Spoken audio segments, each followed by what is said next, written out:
បាទសួស្តីប៉ាប៉ាម៉ាម៉ាអរគ្នាមកខ្ញុំអានបទប្រភេទម៉ាស៊ីនបូមទឹកដោះដាក់ក្នុងអាវ model X902 បាទតោះអញ្ចឹងយើងមកមើលរូបរាងវាទាំងអស់គ្នាណានេះគឺជាមួយប្រភេទម៉ាស៊ីនបូមក្នុងអាវនេះគឺជាតំណប់ស៊ីលីកូនម៉ាស៊ីននេះមានចែកចេញជាពីរផ្នែកគឺតួនិងដុំបូមនេះយើងផ្នែកខាងលើហើយតួបូមនៅខាងក្រោមនេះជាមាត់ហាមួយនេះអត់ប្រើស្នាយទេបងប្អូនណានេះវាមានកលៈរបស់វានេះតំណាងឲ្យកលៈកន្លែងនេះយើងដាក់ទៅគាត់សកត់ទៅជាប់តែម្ដងអញ្ចឹងឥឡូវខ្ញុំផ្ដាច់កម៉ូទ័រដាក់មកកន្លែងសិនបាទហើយនឹងតួបូមនេះចង់បញ្ជាក់បងប្អូនថាយើងអាចដោះហើយយកលាងសម្អាតបានគ្រប់ផ្នែកអញ្ចឹងយើងដោះមកនេះគឺចានអញ្ចឹងលក្ខណៈសម្បត្តិដែលល្អបងប្អូនទិញម៉ាស៊ីនបូមទឹកដោះគឺយើងមើលនៅប្រភេទចានធំអញ្ចឹងហើយមូលហេតុអីបានខ្ញុំសង្កត់ធ្ងន់គឺកន្លែងហ្នឹងគឺងាយលាងសម្អាតស្អាតគ្រប់កន្លែងម៉ាស៊ីនបូមទឹកដោះតូចបាក់លូកដៃចុះគឺយើងបាក់លាងសម្អាតដៃបាទហើយនេះគឺជាស្នាប់បាទស្បែកស្នាប់នេះយើងអាចដោះលាងបានដូចគ្នានេះមកចូលវិញនេះគឺជាកាឡាចំពោះទាបាទយើងអាចដោះហើយយើងអាចដាក់លាងបើខូចយើងអាចរត់ទិញទៅបាទហើយនេះគឺជាតំណប់ស៊ីលីកូនដាក់ទ្របជាមួយទ្រូងផ្ទាល់ជាមួយទ្រូងបាទអញ្ចឹងអានេះគឺជាគ្រឿងបង្គុំហើយក៏យើងអាចដោះបានដែរបងប្អូនណាដោះបាទនេះខ្ញុំកណ្ដាឧទាហរណ៍នឹងលាតឲ្យបងប្អូនមើលទេអញ្ចឹងរបៀបគុំគឺយើងគ្រាន់តែយកចានហ្នឹងយើងដាក់នេះដាក់ប្រៃស្នប់នេះដាក់ចូលមកមុនបាទដាក់ចូលមកមុនណាដាក់ចំកលៈវាណាបងប្អូនណាបាទហើយយើងអត់មានមូលអីទេយើងសកាត់យកតែម្ដងបាទចូលក្លឹកបាទចូលហើយប៉ុណ្ណឹងចូលហើយផ្នែកហាមាត់របស់ស៊ីលីកូននេះបាទនេះយើងសកាត់វាខាងបាទសកាត់វាខាងទៅចូលកលៈគ្រប់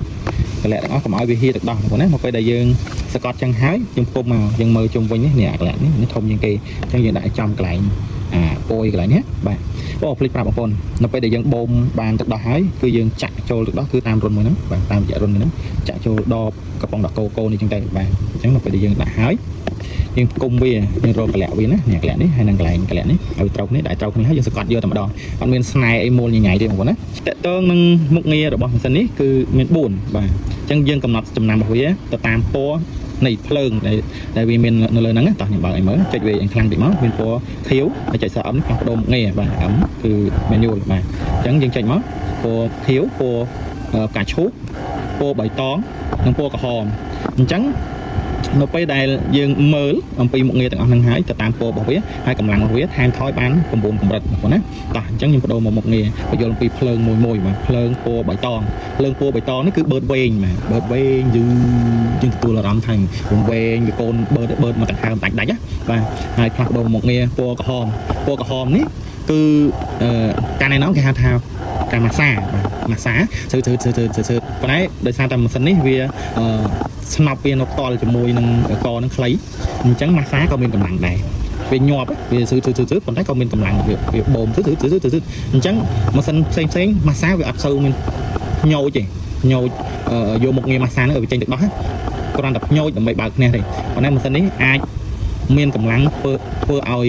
ចេញទឹកដោះបានន័យថាវាមានកម្លាំងជាងម៉ាស្សាធម្មតាពណ៌ក្រហមនេះញាប់បាទអញ្ចឹងជាក់ម្ដងទៀតពណ៌បៃតងយឺតបឺតយឺតចឹងហើយក្រហមហ្នឹងវាញាប់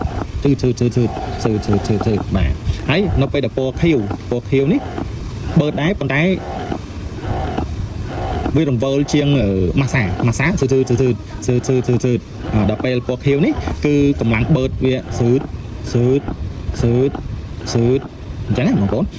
ហើយយើងផ្លាស់ប្ដូរមកមុខងារពណ៌កាឈូកនេះគឺបឺតវែងបាទវែងហ្នឹងវែងជាងពណ៌បៃតងទៀតបាទអញ្ចឹងនេះកម្លាំងរបស់វាហ្នឹងគឺមាន4កម្រិតទៅតាមប្រភេទហ្នឹងអញ្ចឹងបើសិនជាមួយម៉ាត់បានប្រើគឺយើងអាចជ្រើសរើសមុខងារទៅតាមពណ៌ភ្លើងដែលវាមានមុខងារដែលវាមាននៅលើម៉ាស៊ីនហ្នឹងហើយជាក់ស្ដែងអ្នកម្ដាយខ្លះគាត់ថាដកបឺតអាស៊ឺតហ្នឹងពណ៌ខៀវហ្នឹងមិនបញ្ចេញបាទហើយដូចបងហ្នឹងតកតងនឹងការបឺតបូមទឹកដោះដែលបច្ចុប្បន្នប្រើម៉ាស៊ីនហ្នឹងដែរគឺគេប្រើមុខងារម៉ាស្សាព្រោះគាត់មានទឹកដោះច្រើនណាគាត់ណាស៊ឺតម៉ាស្សាម៉ាស៊ីននេះអាចធ្វើការបានល្អបាទអញ្ចឹងខ្ញុំកំណត់ថាមុខងារណាដែលប្រើល្អវាអត់ចាញ់ទេអញ្ចឹងន័យថាមុខងារទាំងអស់គឺមានមុខងារអត្ថប្រយោជន៍ទៅតាមប្រភេទមនុស្សផ្សេងគ្នាអញ្ចឹងមកអាចប្រើប្រាស់ទៅតាមតម្រូវការទៅតាមជាក់ស្ដែងបាទអញ្ចឹងយើងអាចតេស្តទាំងអស់គ្នាអរគុណ